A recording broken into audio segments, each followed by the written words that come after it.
wa rahmatullahi wa barakatuh. Well, I'm very pleased to be here, honestly speaking. Not for something that I'm seeking to gain, and not for something that you are also planning to gain, that is about dunya. I mean, not about worldly issue, about this dunya, but it's more important than just worldly gaining, about dunya issues, about making more prospect in this life. You and I have already seen a lot. I mean, I don't know, I'm over 40 years now, so at least I want to bring you closer. He doesn't want to disclose. I'm going to say it loud and proud.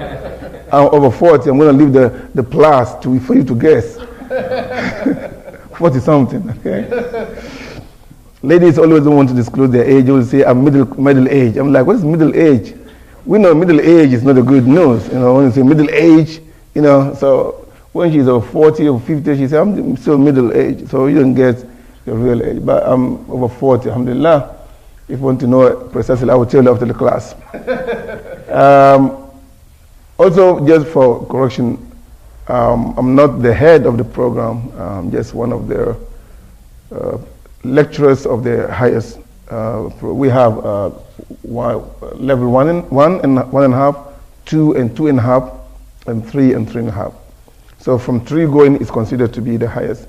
And there are also 2 classes that are offering higher standard. And Mills, Middlebury College, which is offered here, Mills is going to start master's degree come next year. Master's degree in Arabic, one of its kind everywhere. That is master's degree only, or offered only in summer. 4 summers and you will have your degree in Arabic. So the whole year you just get busy working and getting whatever you want to get, and in summer, 2 months intensive, get your credit, and the next summer you have 1 year, 2 more summers, you have a degree.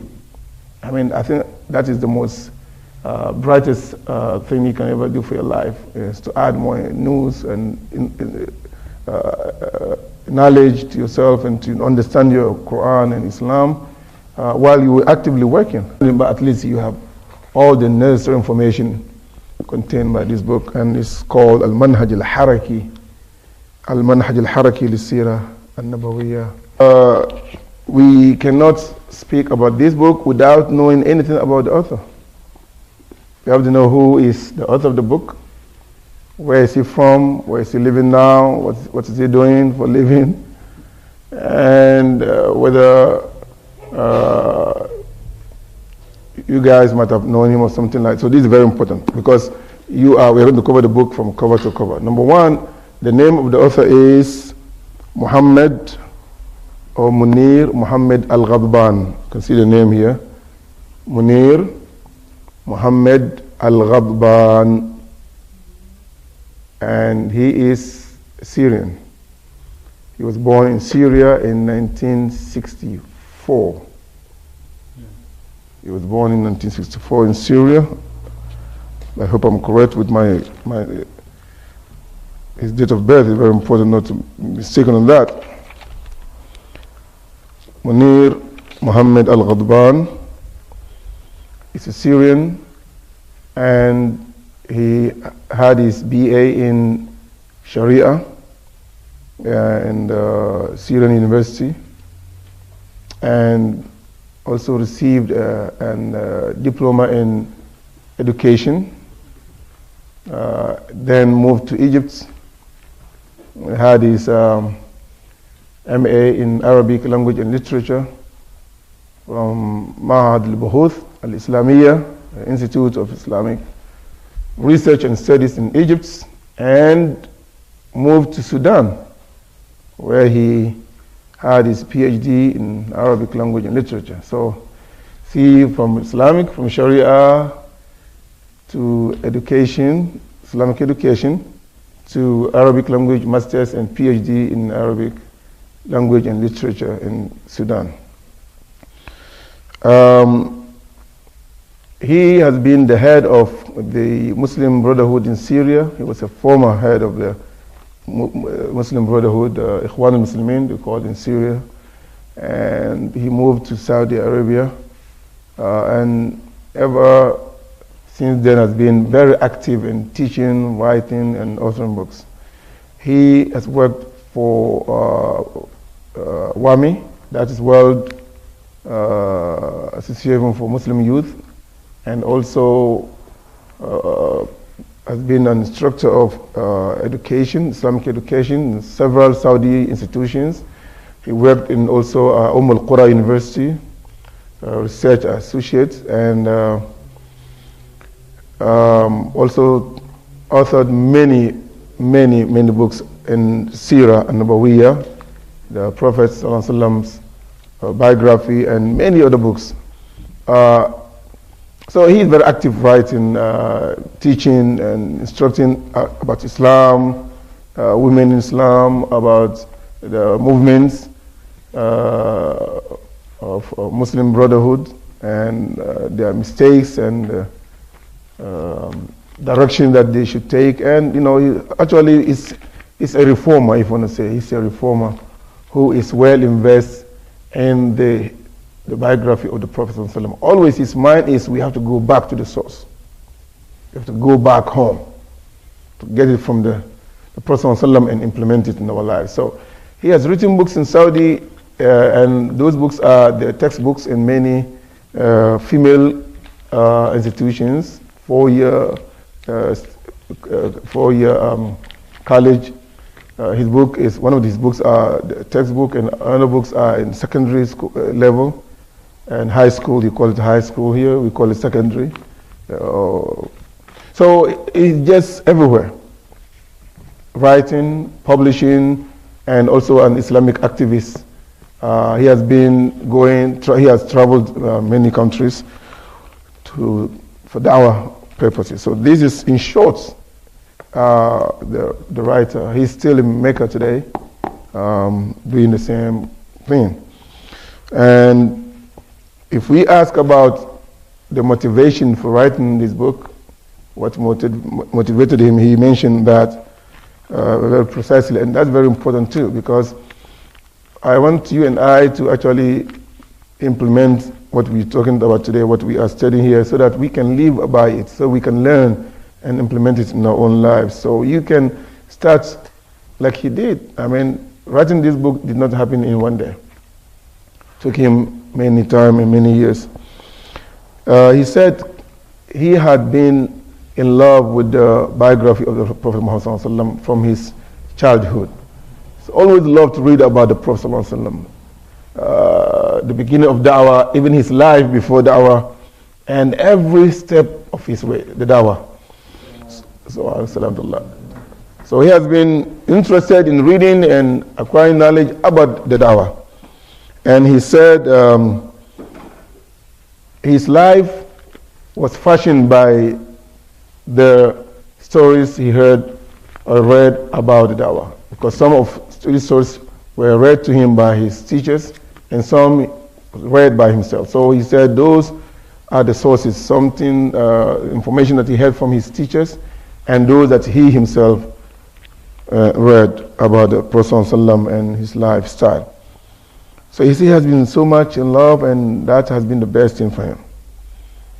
And when he was a young man, he started to develop some interest in writing a book about Sirah. So look at that. He read a lot. He said there is no any book in Sirah that he did not read, because of his love for the Sirah of Rasulullah ﷺ. And just imagine, that is something I want you and I to ponder about, his love for the Sirah. I mean, there are many people here today who love to read stories of Shakespeare, of these great, world-famous writers, whose story will not take you anywhere. And there are people who can read this book this big in just 1 week or two, and some of those readers will consider those people they are model, live, and trying to live like them, try to learn from them, their wisdom and their And we have Rasulullah, who Allah subhanahu wa ta'ala describes saying, La yantiqu anil hawa. He doesn't speak from his own wish. It's not from his own will, his speech is calculated. His actions are guided divinely. We have today what they call guided missiles. When the missile that never meets its targets, human-made. So people are so crazy about that, spending a lot of money to buy the guided missiles because they don't meet their target. And here you have it guided by Allah, not by human being. Allah has taken care of him. Allah is still monitoring him. Allah chose him for the da'wah, and we seldomly, or few of us, are those who consider him as the role model. And we have to actually do that. So because of his love for Rasulullah, he even wanted not only to keep that for himself, he said, I wanted to write a book about the life of Prophet ﷺ. And he said he kept on, he didn't just assassinate the idea. He said he started writing, hoping that one day he'll be able to publish the book. And this is something I want you to think about. Whenever something came to your mind, something good for the ummah, for the future, don't just leave it. Don't let the idea go. Don't let the idea die out. Buy a notebook, go to 99 cents, it's very cheap. Buy the notebook, start writing the ideas down. At some time, these ideas are like gifts or wahi from Allah. And don't let it die out. Start writing, start putting the outline. If you don't write a book, you cannot write a book in 2 or 3 days, but what I do, what you can all do is write the outline. This is the idea, and this is the outline, the idea, chapter 1, chapter 2, chapter 3, and you never know. Maybe you are going to save this ummah by those ideas. So Al-Ghadban said, I thought about writing, and I started writing. So he thought about it, and what? He put it into action. There are many of you here who are very smart in many ways. Individually, we all have an area where we are the best, where you are singular, where it is you, where you can really write the best. There's a brother from Togo, his name is Kamal. Kamal is a friend of mine in Kuwait. And he's so wise, the way he narrates some stories, African tales. And when we were kids in Ghana, in Africa, this is a culture in Africa. A grandmother, I think everywhere. I don't know, maybe in the past here, but I don't know. Now people are so busy chasing dunya and other things. After Isha, the grandmother will sit and we all come around and be narrating some stories. It's something like the bedtime story here, but the African way. Maybe that's where they get the story, the idea of bedtime story. Maybe they get it from Africa. We never know. So anyway, she will tell a story, and I still remember now some amazing stories. And not only knowing I'm putting them into my life, it's helping me a lot. So this brother Kamal, he still remembers many of those stories, and I love to hear them because I use them in sometime in da'wah. I use them sometime when I counsel women, or I use them in the family, when I counsel brothers. It's so important. So what I'm doing now is I agree with the brother that I want to write a book of African tales and stories.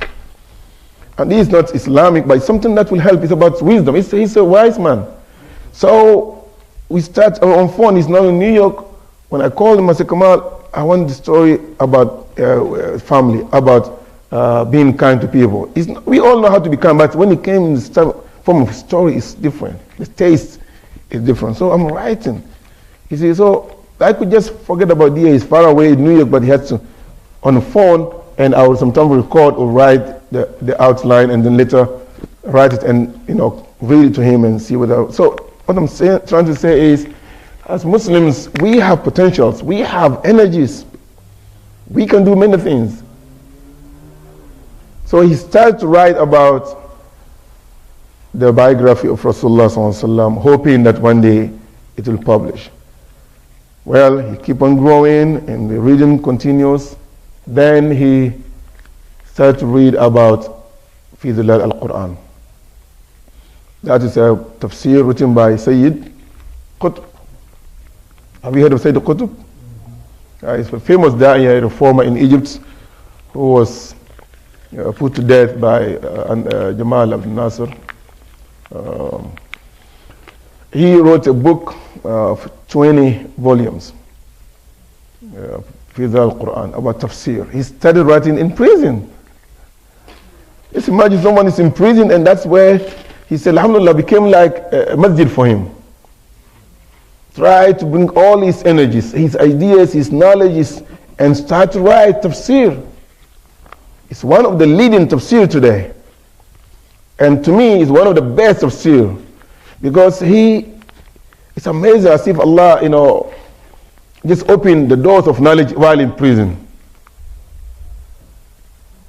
And I encourage you to try to read even Al-Fatiha the way he explained the book. So he started to read Tafsir of Sayyid Qutb. And he said, when he read Al-Baqarah, Surah Al-Baqarah and Ali Imran, he was a little bit confused and he didn't find the connection between the surahs. I mean, it's clear Allah is, but he still was a little bit kind of confused. And he read also a book of Sayyid Qutb known as Ma'alim fi Tariq, Milestone. You all know the book, Milestone, Sayyid Qutb. It's very popular in everywhere. It's about $50 if you go to a bookstore. It's very cheap, but it's a very important book, directing and showing the way for those who are seekers of the righteous. We say in this book, he came across one sentence that changed his life. This is very important. One sentence, or one phrase if you want. He said the Qutb in that book said, in the seerah of the Rasulullah sallallahu, if you read with understanding, with deeper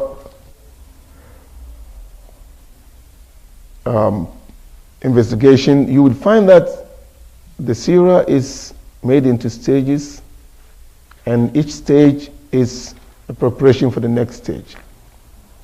And each stage is not final. So the stages upon stages together were the formation of Islam.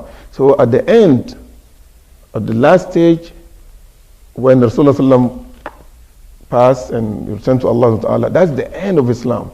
So you cannot take any fiqh, any issue from the first stage and make it the whole of Islam. If you read about the first hours of Islam, the first years of Islam, don't just take that to be the whole of Islam and start to talk about that. So these stages were feeding the other stages to come. And this is how Islam was built. So he was looking for a book that would address those stages, and he couldn't find one. Because the idea is the seerah of Rasulullah were in phases. So where is the book that study, investigate those stages and make it available for people? So these are our questions. Now he's starting to get more involved in deeper involvement. And as a result, this book was born. Al-Manhaj al-Harki. The structured methodology of biography of the Prophet sallallahu alaihi wasallam. And another question is asking, which is very important. As I said, this is going to be the muqaddimah, introduction, which is very important to prepare the grounds. He asked, saying that, are these stages binding? As Muslim, do we have to go, understand, read, and implement these stages? Is it binding like fard? Or is just we can or we cannot abide by it? This is a very important question to me as I'm reading this book. He said, in answer to that, there are two schools of thoughts. One said these stages are binding. Not only the stages, even the time frame through which Rasulullah did his da'wah. I mean, 13 years before Islamic State was created. So the first school said, even this term is also binding. So when you start the movement, when you start any movements, creating a community, by 13 years, you have to declare Islamic State. So they say it is binding, both the steps, the phases, and the time. So the Prophet ﷺ, after 13 years of his da'wah, the Islamic State was created. So this first school said that you have to abide by, because the time when Islamic State was created was even decided by Allah subhanahu wa ta'ala. So you have to stand by that firmly and declare the Islamic State. Well, the other school was on the contrary.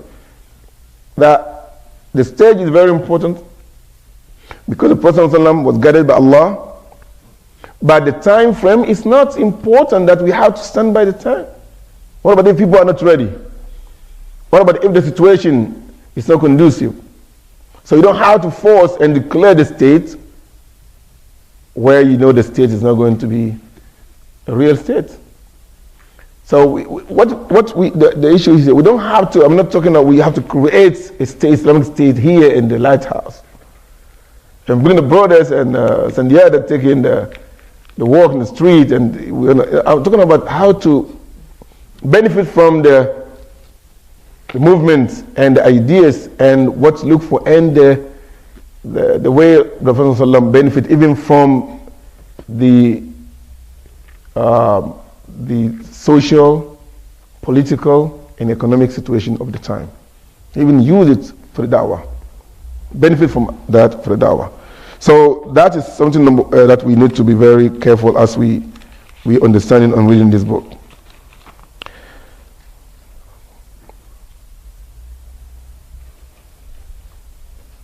Now,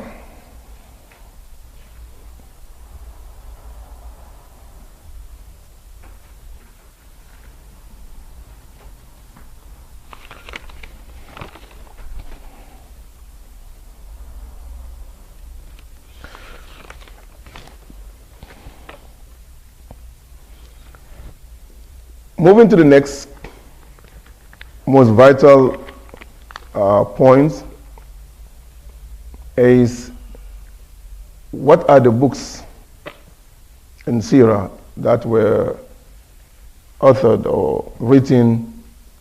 What are the major books of Sirah? Because we want to situate this book within the intellectual activities. There are Sirah books that are general Sirah books. There are some are specific. So where among these Sirah books series that this book fits into?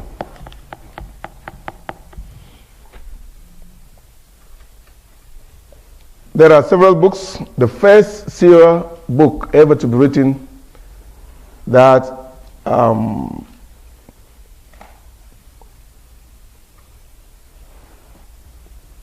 articulated in a very beautiful way the life, the efforts of the mission of Rasulullah ﷺ, and how he did, and how he spoke with people, and how he preached. The first ever book was written by whom? Who have idea? Ibn Hisham. Ibn Hisham. Or any idea? Ibn Hisham is mentioned here by Professor Sandiada. Another name? Ibn Kathir. Any name, sisters? Any name? You any name the Sirah? We want to situate. We want to make sure that this book, where this book lies, and the books that's written in the Sirah. I mean, if this class about Sirah is in the khutbah, we wouldn't go this. We don't just talk about, but we are trying to give you some more than just a khutbah or more than just a khatira. This is more like a university, class that you need to know the details, some details. I'm not going to go all of it, but at least these are the important details. The reason for the book, the writer himself, what is he doing today, what he did, and then where this book fits into among the Sirah books. Okay, we talk about Ibn Hisham and Ibn Kathir. Any name? So do you know any Sirah book? What are the Sirah books that we have today? Martin Lenz, and Haikal. I'm talking about the first book. Martin Lenz, these are contemporary books. Alhamdulillah, Jazakumullah khair. By Ibn Ishaq. Ibn Kathir, Ibn Hisham. Ibn Ishaq.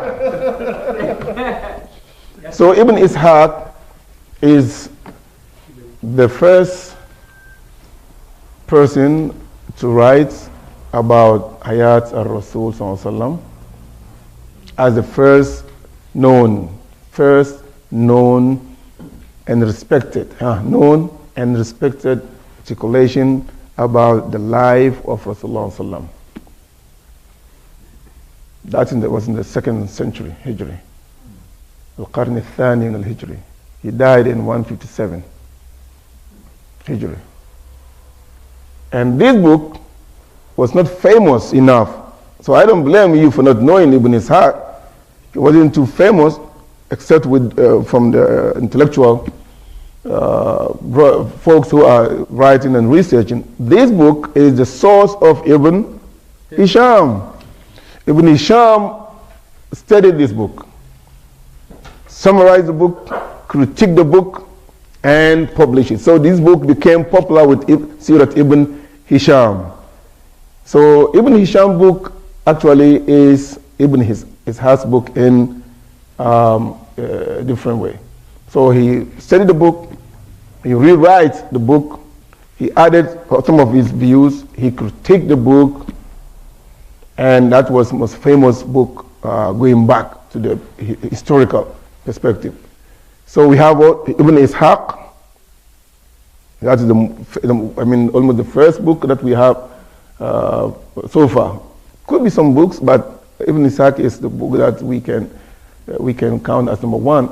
Then Sirat Ibn Hisham, because he relied on the book of Ibn Ishaq. Sirat, the book of Ibn Ishaq and Sirat Ibn Hisham were generic.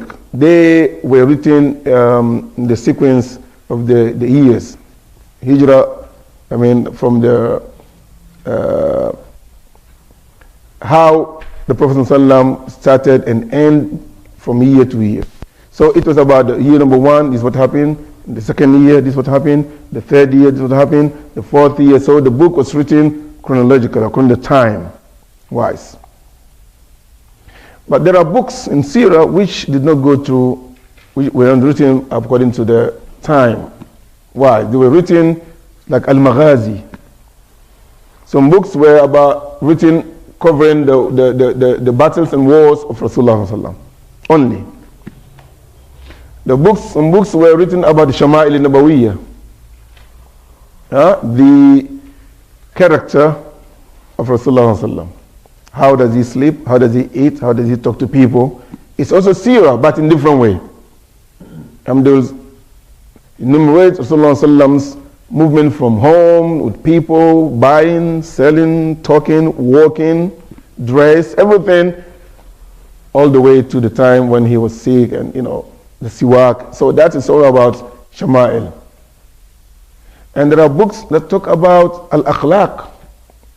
Al-khuluqiyya. There's a book talk about how he talked to non-Muslims and the way he handled them, because some were so rude and so harsh on him. This is all happening about Sirah, the Sirah Nabawiyya in handling people. The harshness, some of them are so disrespectful. How did he handle them? We're talking about da'wah. We all are agents of da'wah here. How would you use that in your life? How would you use that to encounter the problem in da'wah? Because da'wah doesn't mean, the last thing you should think about is da'wah is problem free. It's not easy at all. It requires people of iman, of patience, people of wisdom. And the Quran said it, Ud'u ila sabili rabbika bil hikmati wal maw'idat al hasana. So you need hikmah, you need maw'idah, the best way of approaching people, how to introduce Islam, how to understand their plight. Because someone who is not on the right course is like a blind person. He may say something that is outrageous to you, but he doesn't know. So reading about that will help you in dawah. So it's part of a seerah, but a different form of seerah. So we have several ways of writing the seerah, and there are also kutub al-maghazi. You mentioned the maghazi. We mentioned also some writers book about al-jawanib al-idariya, administrative aspect of Rasulullah's life. How did he administer or had all these different departments, because there are military wing, there is du'ats wing, people who go to make da'wah, there is business wings. There are people who Rasulullah assigned. How did he manage that? Management. Da'wah management. He's not a leader, just a leader, but he is a statesman. Rasulullah was a statesman. So how did he manage that? Leadership, administrative leadership. It's also seerah. If today you are the head of the masjid, you are, and there are people who are assigned to do the da'wah, people are assigned to do the business. If the masjid able to have businesses, and we have people who are running this business, people who are talking to the new Muslims, we have people who are inviting. How do you manage that? So Jawanib al-Idariya is very important, and there are some who wrote about that.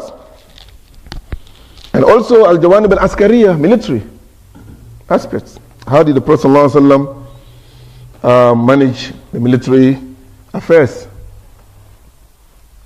When he was attacked and when he's attacking.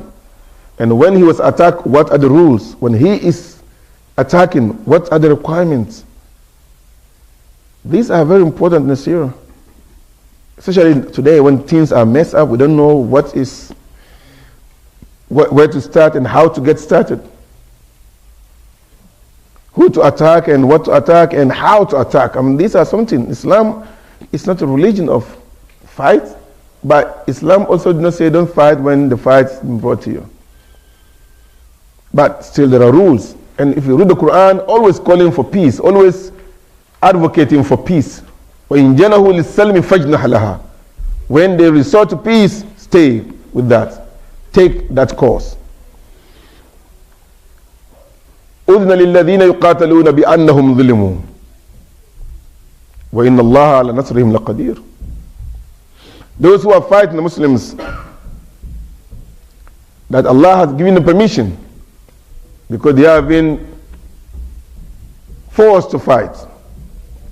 Because they were fought, fight was brought to them. أُذْنَ الَّذِينَ يُقَاتَلُونَ. Allah has given permission for those who have been fought against, that they have been oppressed. So they have to retaliate. They have to fight back. You can't just stay and someone is killing you and taking everything. So there is rules and engagement in war and all this. There's books about that too. And there are books that talk about, the structure of dawah, and this is where this falls. About the method, about the how to create a Muslim nation or states or a Muslim environment by especially in a place where Islam is it's not popular. So these are the importance of knowing where this book fits. And this is about the latter. That is how Rasulullah engaged non-Muslims, the strategies that he used, and the faces that he used to call to al-Islam. So that's very important. So this book is actually talking about the phases and methods that the Prophet ﷺ used. There are many books we can call. I'm just giving you ideas, so you can go back ahead and follow up and also see different books in this understanding. There is Zad al-Ma'ad Zad al-Ma'ad is written by Ibn Qayyim, and it's one of the nice books. You need to have it in your house. it's also talk about the Hadi Rasul, the guidance of Rasul. I mean, what Rasulullah did in different situations. Like in Siyam, how does he fast? What does he do? What is his guidance? What is his ideas in the fasting? When it comes to wudu, how does he do the best wudu? When it comes to Salatul Layl, night prayer, how does he perform the night prayer? When he's correcting someone regarding Salat, people who make some mistake, how does he do? So, Hadi Rasul. Zad al-Ma'ad fi Hadi Rasul, or Khair al-Ibad. So he is correcting people. So it is the method of Rasulullah, that the guidance of Rasulullah in the ibadat and wal a'mal al-ukhra. So that book is about guidance. How it tells you how did Rasulullah handle certain situation of Islam. So that's about Hadi. So if you want to know how did Rasulullah acted in this situation, the best book is what? Zad al-Ma'ad. If you want to know about Sirat Rasulullah chronologically, then you can go to Sirat Ibn Hisham. And currently, contemporary, there are also books that are very important for you to have.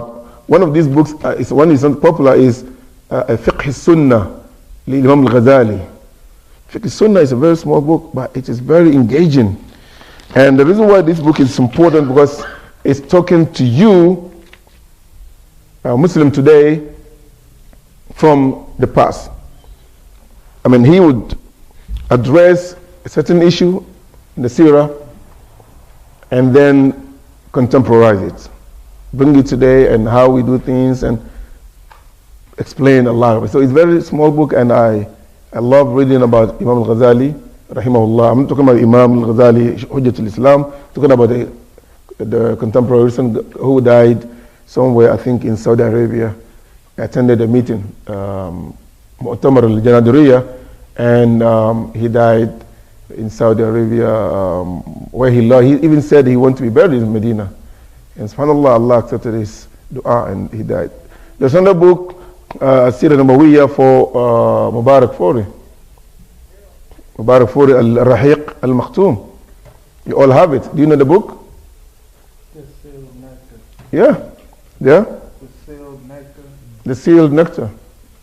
It's very popular and famous everywhere. And it's very cheap, about $10, $12. You need to have this book on your table, on the Rahiq al-Makhtoum. And there are several books that you can, so this also is a very nice book that we need to know about. But as we said, this book is very important in the method that it does not mention the Sirah from the one to the end, but it put together issues that can be categorized as similar, how the Prophet ﷺ acted and why. Then the importance of this stage for the next level, and the importance for the next level to the third level, because the dawah was structured by Allah subhanahu wa ta'ala. So this is actually the part of the introduction that I wanted to share with you, because we can't just move right away into talking about all this without shedding some light on this important information. And the next point I want to make is the book has been written in 5 chapters. This book is being divided into 5 chapters. The first chapter is Sirriyat al-Da'wah wa Sirriyat al-Tanzim. That is the secret nature of da'wah and the secret nature of organization, of planning. It is also important for you to know that the book has been divided mainly into 2 marhalatain. That is, marhala means, you can say, 2 different time frame. The first one is Al-Ahd al-Makki, that Makkah time or era, and the second one is Al-Ahd al-Madani, the Medinan era. So we said this book is in 5 chapters.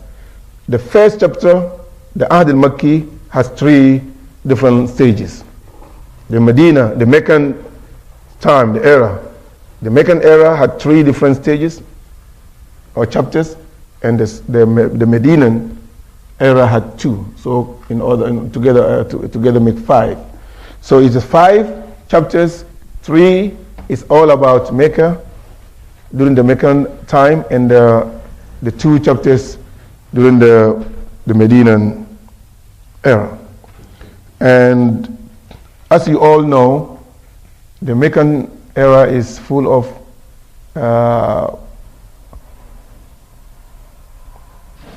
creating environment, building the community, planting the iman in the soul of believers. So it is short of sharia, shara'i and commandments, do and do nots. It's about da'wah, it's about tawheed, it's about iman, so growing. So Meccan era is about planting the seed, preparing the ummah, creating the environment, making sure that that foundation is so strong and solid. That is the Meccan era. Kitabun uhkimat ayatuhu thumma fussilat. So Allah said the Quran is a book that Allah has made the ayat of Quran combined. The ayat of Quran were all together like ihkam. Then these ayats, the verses were explained and put into different stages through sharia and ahkam, what you need to do, how Muslims should survive better, what is the rule between Muslims and non-Muslims, engagement. So these ayat were explained during the Meccan era. So the Mecca era is when the ahkam were not explained. The Medinan era decipher all these ahkam. Kitabun uhkimat ayatuhu thumma fussilat min ladun hakimin alim. So these are the levels, the 5 chapters. Chapter 1 speaks about the sirriyat al-da'wah, the da'wah being the secret nature of da'wah, was sirriyat al-tanzim, and the secret nature of what? Organization. So we will see if we want to start an Islamic movement or any of organization that you have a plan and structure for how to start with it. It's not late. It was done by the Rasulullah and we can use the same format today. You don't need to come out to start shouting, and there are people who wouldn't like it to succeed. There are situations that will not allow it to succeed. So we will learn how to keep things secret according to the way Rasulullah did his da'wah. The second chapter, Marhala Thaniya, Jahariyat al-Da'wah wa Sirriyat al-Tanzim. I mean, the situation where the da'wah became public, but the organization remains secret. The da'wah became public, but the way the da'wah is done, the strategy is still not public. It's only kept within the Muslims themselves. And the third marhala, the chapter, is Iqamat al-Dawla, building of a state, Muslim states. So that is where some of the countries today are. Building of Muslim states. It's not just a mere wish, but it is more than that, and it had to do with many institutions. Today, for instance, America is trying to democratize the world in Iraq and many other places. And the reason why this is not succeeding, because democracy has to have institutions that will feed, that will help, and that will create that understanding of democracy. You can't just bring a democracy into a place like Iraq, where people for centuries, for many years are known, are living in a one-man state or just tyrannic ruling and military ruling. You can't succeed democracy in this state. So Iqamat al-Dawla as a requirement, and we will see how the Prophet ﷺ, and the companions created the Islamic State, the ideas, the planning, the strategies that was used to create this state. So if you became a leader of a Muslim country, this is a methodology that you need to do. This is what many leaders today fail. They didn't do it according to the Prophet. They didn't even learn from all this, and they were messing up and messing around. The fourth chapter is about Ta'sis al-Dawla. Ta'sis al-Dawla means creating the different and diverse institutions that will make the country or the nation stand firm. Ta'sis. So we're talking about creating. When you create it, that's the beginning. But the most important is having the institution or institutionalization of this state and creating all the elements that will make it successful. This was done by the Prophet ﷺ in a very wonderful phased manner. The last was al-jihad al-siyasi wa intisar al-risala. I mean al-nusra wa-da'wa. إذا جاء نصر الله والفتح ورأيت الناس يدخلون في دين الله أفواجا فسبح بحمد ربك واستغفره إنه كان توابا. That's the last stage, and he will speak. We were going to explain when everything is perfectly according to the plan, when we succeeded in creating our community, then we have enough resources, enough people in our community, enough facilities. What should we do? I mean, you can take this issue from the state to community level. It's not necessarily that, okay, it's about states. You don't have to be a state, but we can create our own community based on this method, based on these instructions, because they are divine. And Allah subhanahu wa ta'ala has blessed Rasulullah sallallahu alaihi wasallam for using this method, and he was successful. So we can use it for our communities, we can use it for our country building. So this is the book, and this is what the book is all about. 5 very important chapters, and we will be covering all, inshallah. Each week we'll talk about one of these chapters and move on to the next. I'm going to just read part of the first, because tomorrow, inshallah, we will continue very vigorously. Today is to get to know each other and to have this introduction, which is very important, I think, and then from tomorrow it will be more challenging. The da'wah of Rasulullah sallallahu alaihi wasallam. So from what we said, you would not be puzzled to see that he didn't start with the birth of Rasulullah as many of the Sirah books. He was born on Monday in Quraysh and Halima Sa'diyah and all. No, this is not this method. So this is very important to lay out this, so you know that if you don't see us talking about his birth and those who took care of him, don't be puzzled. He started with the da'wah sirran, because the first stage is how the Rasulullah did the da'wah in the secret way. So he said, يقول المقريزي, the Maqrizi said in his book إمتاع الأسماء, a book written by Al-Maqrizi, and the title of the book is إمتاع الإسماء, that Jibril alayhi salam, when he came to the Prophet sallam in the Ghar Hira, he said اقرأ باسم ربك الذي خلق, and that's the first connection between Sama and Ard after 600 years. That's the difference between the time between Isa alayhi salam and the Prophet Muhammad sallallahu alaihi wasallam. 6 centuries, 600 years. The first connection is Iqra, read. And you all know what this stands for. Read doesn't mean read the Quran alone. It means just be, or it means don't be ignorant. It means seek knowledge. Be imam or ma'mum. Be a teacher or be someone who learn from teacher. It's about someone who should not live in this dunya and be unlettered. So it's talking about you getting education. And any education that will benefit ummah is legal and is halal. So اقرأ باسم ربك الذي خلق. This is ayah number 1 in Surah Al-Alaq.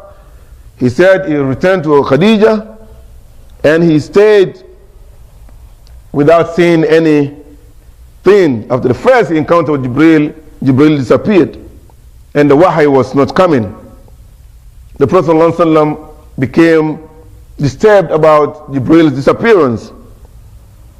And he started to wait and hoping and praying, asking for Jibril to come back. And according to some historians, it took about 2 years. Some say less than that. And in Tafsir Abdullah ibn Abbas, he said it was 40 yawman, 40 days. So this is something that you should know. In history, or in historical aspect, there are many views. And because the Quran didn't mention it, and the Prophet ﷺ did not say it in the hadith that is final. So these are all historical point of view. And if you decide it's 40 days or more than that, that's not going to jeopardize your deen. وفي كتاب معاني القرآن الفراء, in the other book known as معاني القرآن للزجاج, the writer is Zajjaj, he said it's only 15 days.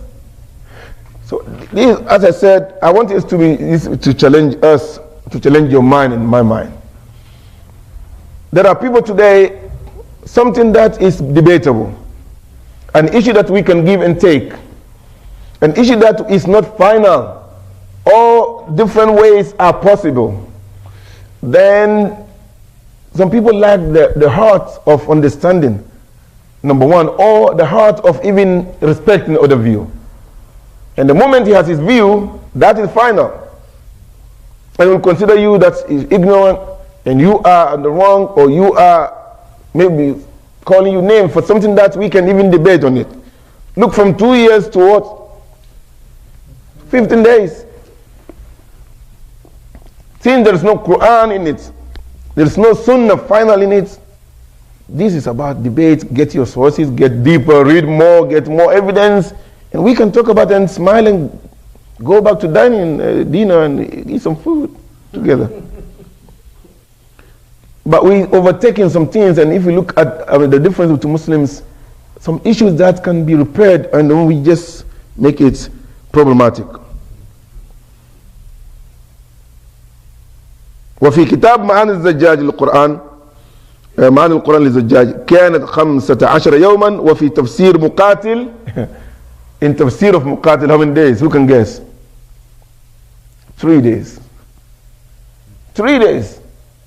So these are something that we can all understand. ورجحه بعضهم وقال ولعل هذا هو الأشبه. Some said 3 days is even more closer. Anyway, the Prophet ﷺ was asking his wife to cover him, Zammiluni, Zammiluni, and Allah subhanahu wa ta'ala sent the surah, يا أيها المدثر المزمل, you all know about that.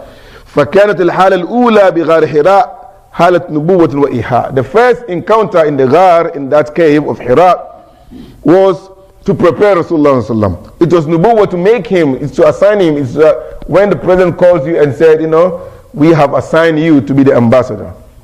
So he was given the title. That day is the first day when he has gained the title of what? Nabi. Allah made him a prophet. ثم أمره الله تعالى في هذه الآية أن ينذر قومه. Then the next ayah make him a prophet.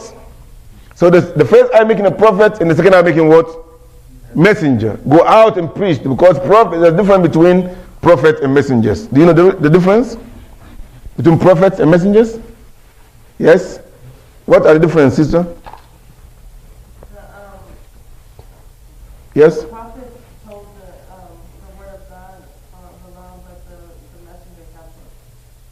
The messengers of book, and not only that, they also sent. They were sent to people. Go out and preach. The prophets, the messenger, the messenger, the prophet would be, like a godly person who implements mostly the deen that was from the preceding prophet, the previous prophet, and he is making all what he can do to do righteous and help people, be kind, but he's not being tasked by Allah to go out. And he has no book to go and introduce a new revelation. He is a follower of the previous revelation and the book, but he is not going around. He is doing the da'wah by his own way, but that is not the main task. Being nice, trying to guide people, but the Rasul is different. Nabiyyan wa Rasulan, get out and go to village, from town to town, and call people to Allah. And then the prophets are also supported by the book, the messengers. If you're a messenger, Rasul, they were supported by a book from Allah subhanahu wa ta'ala. ثم أمره الله في هذه الآية أن ينذر قومه ويدعوهم إلى الإسلام. فكان فيما قاله عروة بن الزبير من حين أتت النبوة اقرأ باسم ربك إلى أن كلفه الله سبحانه وتعالى فاصدع بما تؤمر وأعرض عن المشركين. So Urwa bin Zubayr and Muhammad bin Shihab, these are names. Muhammad bin Ishaq said أتت النبوة, then the Prophet ﷺ became a prophet by Iqra, as we said, until when Allah subhanahu wa ta'ala asked him, إِلَا أَنْ كَلَّفَهُ اللَّهُ بِالدَّعْوَةِ, and Allah asked him to get out, وَأَمْرَهُ بِإِظْهَارِهِ فِيمَا بَعْدِ, and Allah subhanahu wa ta'ala said, فَاسْدَعْ بِمَا تُؤْمَرْ. So he, Rasulullah, when he got the message from Allah, he started to approach people slowly and slowly, consciously and carefully. So through secret mission, talking to people one by one, the closest, then those who are far, those who know him most to those who don't know him, because that's the way you can talk to people. Someone living with him for 25 years, 35 years, you know who Ayub is, you know what I can and I can do. So he used that method to start the da'wah. If you are starting any movement today, if you want to start any masjid or start any organization, it's good to talk to whom? To the first, maybe your wife, to your brother who knows your plans, who share the plan with you. And then the next is those who can finance that, people and this is how you approach. You didn't just come to the masjid and say, I'm going to start this plan, it's going to fail. So the Prophet ﷺ started that in a sirran, in a secret, until Allah later on told him to go out and make da'wah public. That in Surah Al-Hijr, ayah number 74, فَاسْدَعْ بِمَا تُؤْمَرْ وَأَعْرِضْ عَنِ الْمُشْرِكِينَ. And Allah also told him, وَأَنذِرْ عَشِيرَتَكَ الْأَقْرَبِينَ وَقُلْ إِنِّي أَنَا النَّذِيرُ الْمُبِينَ. So it took 3 years, 3 solid years for the Prophet ﷺ to start da'wah on a secret note, talking to brothers and friends and family members who are very close to him in a secret way. No one even smell about what is happening, but the da'wah continued to grow until the time when Allah subhanahu wa ta'ala told him to go out and openly and make da'wah publicly. So 3 years of secret da'wah, 3 years of covert da'wah, 3 years of planning in order to make the da'wah successful. And of course, Rasulullah spoke to Abu Bakr. As you all know, Abu Bakr is older than Rasulullah. Do you know that? He's older than me with how many years? I thought he was younger. Abu Bakr? I thought he was younger by 2 years. No. Abu Bakr is 3 years older than Rasulullah. He's 3 years senior to Rasulullah. And he was asked one day, and look at his companions. He was asked, the Quraysh want to cause problem. Like, you older than him and you follow this young boy. You older than him, you should be the one inviting him. He's inviting and you are following a young man. Or who is younger than you? You are. So they asked him, who is older, you or the Prophet ﷺ? They asked Abu Bakr. And just imagine how he responded. He said, the Prophet ﷺ is older than me. Older than I. He said, the Prophet ﷺ is older, but I was born before him. So it's just a matter of days, or age, month, but he is older in his wisdom. He's older with being a prophet. He's older with being chosen by Allah. By Allah's choice, he is older. But I was born before him. So that doesn't mean, so it also teaches us a lot. When you have a young boy in the area, in the community, who is so bright and doing, don't let the age be a barrier. The old people should not just be dominate the board of the masjid or the community and leave the youngsters away. No, let them come with the wisdom, with understanding. We train them, we prepare them for the future. And he spoke to Ali ibn Abi Talib, his wife. So this is how the da'wah started in the secret mode, and it took 3 solid years before Allah subhanahu wa ta'ala asked Rasulullah to start making the da'wah publicly. ونلاحظ أن المقريزي رجح الآراء التي تعتبره فترة انقطاع الوحي فترة قصيرة حول 40 و15 و3 من الأيام، بينما ساق الأقوال الأولى عن 2 و2 ونصف إلى غير ذلك. So now, the last point I want to make today, because I want us to just, we are just getting more deeper now. This is how we're going to go. Whatever we speak, we're going to bring it back and talk about. From tomorrow, inshallah, whatever we speak about, every step we will stop and listen to you. I want to listen from you, and how that's how we internalize it. It's qiyam ad-da'wa al-istifa. When the da'wah started secretly, it did not start randomly. There are 2 different things between being secret and being anyhow. He said the da'wah started on al-istifa, chosenness. Who is to be informed first? Who should know about this da'wah first? So that is how we can confirm the solidity of your da'wah. So لقد وجدنا أن البنات الأولى للدعوة كانت خديجة. The first pillar of da'wah is what? Who? Khadija, a woman. The first.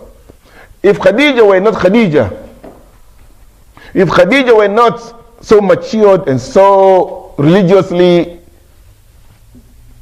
well-groomed, she wasn't that smart, he wouldn't go to her.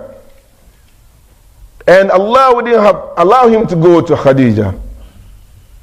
But Allah subhanahu wa ta'ala made it easy, and Khadija was the first person on the face of earth, a woman. For those who see women as second class, for those who consider women as half deen because of the hadith, there is hadith, it's not akl wa deen. So we just look at them as half in the deen and half in the mind. And that is really wrong to understand women in this way. It's a generic statement the Prophet is making, and not demeaning them. It's not dehumanizing them. It's just talking about the reality that they sometimes have day off in Salat.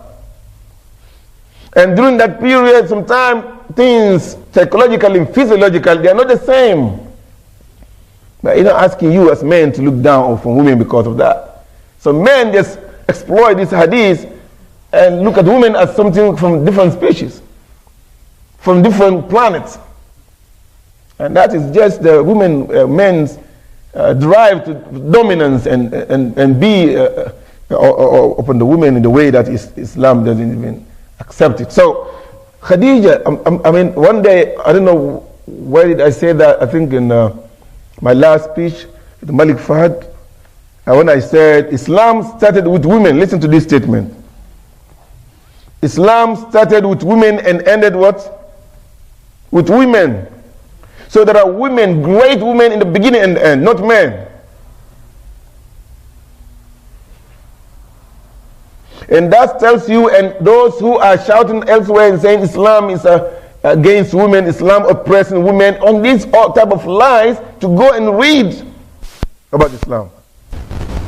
When Rasulullah saw Jibreel the first time, he could have run to Abu Bakr because he's a man, strong, and if you're afraid, if he sees a demon somewhere, something, you run to people who can save you. You don't go to women, people who are weak. For Rasulullah to go to Khadija, he knew where he's going. And it's very clear the type of woman she is. But so running to Khadija means a lot. There is a clip in DVD on YouTube today. They call it al-camera al-khafiyya, candid camera. They show a man walking, gentleman coming from somewhere, going to his work or coming home. And then in the other side of the corner of the street, there are about 200 people running for their lives. And this man has no idea what is going on. He just took the turn and saw people running, and just guess what? He threw his bag and started running. He was even running like crazy because people are falling. I mean, it's a play. They wanted to scare the hell of him. So they were running, falling down, and so he would see people running. He's like, I'm not going to stay until something catch me. So he started running because he's afraid for these people to be running. Men running, how to run? So if Rasulullah were to go to anyone because he's afraid, he's going to go to the strong man to save him. But he went to Khadija, ran into Khadija. And she embraced him and diffused the fear in him. She used the feminine, the power of being a woman in her. She used the power of being smart. She used the power of being wise lady. The power of knowing him. No one knows you more than your wife. It's right now. No one knows you more than your wife, I'm telling you. Believe me. She knows if it's demon what he saw or it's something good. And she said, you know what? I've been with you for a long time. Allah is not going to let you down. You help the needy. You are there for the orphans. You help people you know and those you don't know. There's no way this will be your result. Your end will not be a demon, something chasing you like that. It should be something powerful. And he's like, really? Yeah. She embraced him. She's, top of him. Cool down, Muhammad. It's fine. You're going to be okay. This can only be done by a woman. If he went Abu Bakr, he would run before Rasulullah. Just like the video, the DVD did. He would run. What have you seen? Something like demon home? He would run fast. But, Khadija did what maybe many men cannot do. And at the end, when Rasulullah is leaving this dunya, Aisha was there. So just imagine, when when the formation of this deen, Khadija was there to help the deen to be institutionalized. And when Rasulullah is leaving this dunya, another great woman is there. Aisha. He is passing, he is living, he is dying, and she is making it easy for him. Because there is no one who had the easiest death like Rasulullah. There is no one who has the easiest form of death like Rasulullah, but still it's hard. And he has been saying, Inna lil mawt li sakarats. Man, death is painful. Death is hard. And Aisha was there. So, inshallah, it's easy, And Aisha was always proud of herself. Even Rasulullah is dying, he asked for siwak.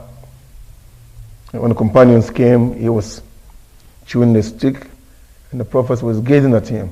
So Aisha realized the Prophet wanted to have it. So she took the siwak from her brother and she softened it. She softened the siwak, it's from this tree. She softened it and gave it to Rasulullah. And after that, he died. So she is proud that the last thing that Rasulullah swallowed is my saliva. It is my saliva to his mouth before even he left this journey. The last thing he swallowed is from me. She is proud, a woman. While she was trying to make it easy for him to meet Allah.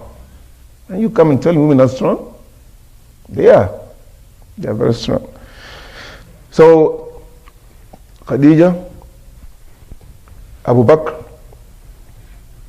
Ali ibn Talib, this selection is very important. So for you, when you want to start something solid, you need to know who are your friends, who can understand you, and who are the right people for the right time.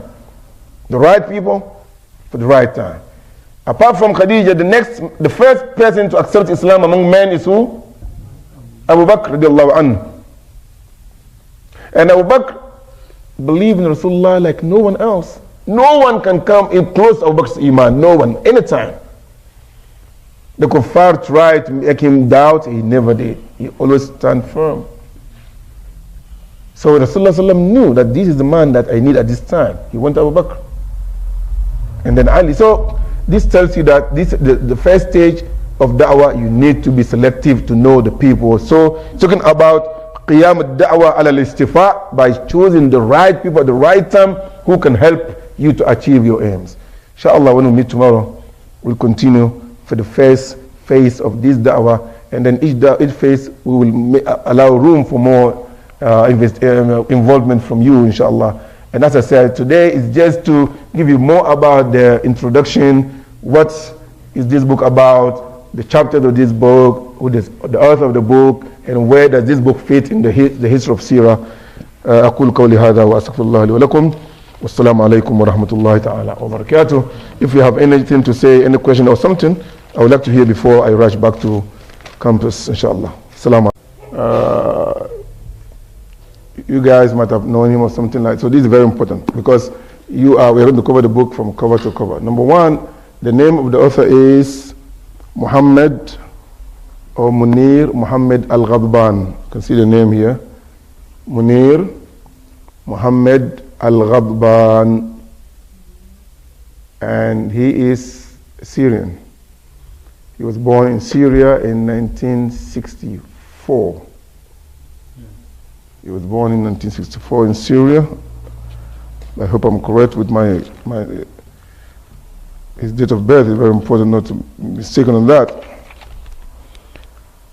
Munir Muhammad Al-Ghadban is a Syrian, and he had his BA in Sharia in the Syrian University, and also received a diploma in education, then moved to Egypt, had his MA in Arabic language and literature from Ma'had al-Buhuth al-Islamiyya, Institute of Islamic Research and Studies in Egypt, and moved to Sudan, where he had his PhD in Arabic language and literature. So, see, from Islamic, and 3 and 3.5. So from 3 going is considered to be the highest. And there are also 2 classes that are offering higher standard. And Mills, Middlebury College, which is offered here, Mills is going to start master's degree come next year. Master's degree in Arabic, one of its kind everywhere. That is master's degree only, or offered only in summer. 4 summers and you will have your degree in Arabic. So the whole year you just get busy working and getting whatever you want to get, and in summer, 2 months intensive, get your credit, and the next summer you have 1 year, 2 more summers, you have a degree. I mean, I think that is the most brightest thing you can ever do for your life, is to add more news and knowledge to yourself and to understand your Quran and Islam while you were actively working. But at least you have all the necessary information contained by this book, and it's called Al-Manhaj Al-Haraki. Al-Manhaj Al-Haraki Lissira Al-Nabawiyya. We cannot speak about this book without knowing anything about the author. You have to know who is the author of the book, where is he from, where is he living now, what is he doing for a living, and whether... Well, I'm very pleased to be here, honestly speaking. Not for something that I'm seeking to gain, and not for something that you are also planning to gain, that is about dunya. I mean, not about worldly issue, about this dunya, but it's more important than just worldly gaining, about dunya issues, about making more prospect in this life. You and I have already seen a lot. I mean, I don't know, I'm over 40 years now, so at least I want to bring you closer. He doesn't want to disclose. I'm going to say it loud and proud. I'm over 40. I'm going to leave the plus for you to guess. 40 something. Okay. ladies always don't want to disclose their age. They will say, I'm middle age. I'm like, what is middle age? We know middle age is not a good news. When you say middle age, so when she's over 40 or 50, she says, I'm still middle age. So you don't get the real age. But I'm over 40, alhamdulillah. If you want to know it precisely, I will tell you after the class. Also, just for correction, I'm not the head of the program. I'm just one of the lecturers of the highest. We have level 1 and 1.5, 2 and 2.5 direction that they should take. And actually, it's a reformer, if you want to say. He's a reformer who is well invested in the biography of the Prophet ﷺ. Always his mind is we have to go back to the source. We have to go back home to get it from the Prophet ﷺ and implement it in our lives. So he has written books in Saudi, and those books are the textbooks in many female institutions, four-year college. His book is one of these books are the textbook, and other books are in secondary school level and high school. You call it high school here. We call it secondary. So it's just everywhere. Writing, publishing, and also an Islamic activist. He has been he has traveled many countries for dawah purposes. So this is, in short, the writer. He's still in Mecca today, doing the same thing. And if we ask about the motivation for writing this book, what motivated him, he mentioned that very precisely, and that's very important too, because I want you and I to actually implement what we're talking about today, what we are studying here, so that we can live by it, so we can learn and implement it in our own lives. So you can start from Sharia to education, Islamic education, to Arabic language masters and PhD in Arabic language and literature in Sudan. He has been the head of the Muslim Brotherhood in Syria. He was a former head of the Muslim Brotherhood, Ikhwan al-Muslimin, they call it in Syria. And he moved to Saudi Arabia. And ever since then has been very active in teaching, writing, and authoring books. He has worked for WAMI, that is World Association for Muslim Youth, and also has been an instructor of education, Islamic education, in several Saudi institutions. He worked in also al-Qura University, research associate, and also authored many books in Sirah and Nabawiyah, the Prophet ﷺ's biography, and many other books. So he's very active writing, teaching and instructing about Islam, women in Islam, about the movements of Muslim Brotherhood and their mistakes and